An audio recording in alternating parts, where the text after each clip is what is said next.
Sakit. So, humaba po ang right foot ninyo. Aray. Ito mismo. Sakit. So, possible na ito ang masakit. Tama? Opo, sakit. Okay. So, kung ano yung humaba, yun yung may problema. Aray. So, gagawin natin is itaas nyo po siya. Straight. Straight siya. Sige, taas niya. Hindi Sakit naman. dyan. Saan sumasakit banda? Tapos, ito po. Try natin. Sige, gawin mo. Sige, taas niyo po. Masakit siya. Masakit talaga. Ito po. So, ito po, masakit. Opo. So, lower back. Sacrum. Opo.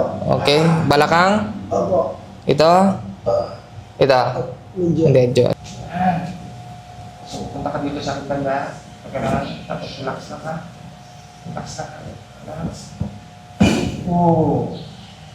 Okay lang? Ito banda. Yan. Ito masakit. Relax. Bigay mo lang sana. Bigay mo lang, relax. So, ito, okay siya eh. Ramdam mo, di ba? Dito. Ayos? Ano ang pakiramdam niya? Okay na, sir. So, ano masasabi niyo po Sabi sa... ko, sir, maraming salamat sa mga nararamdaman dyan. Pumunta kayo dito kay sir. Salamat po, salamat po. This tutorial is for trained bone setters only. Do not try this at home. Stay safe.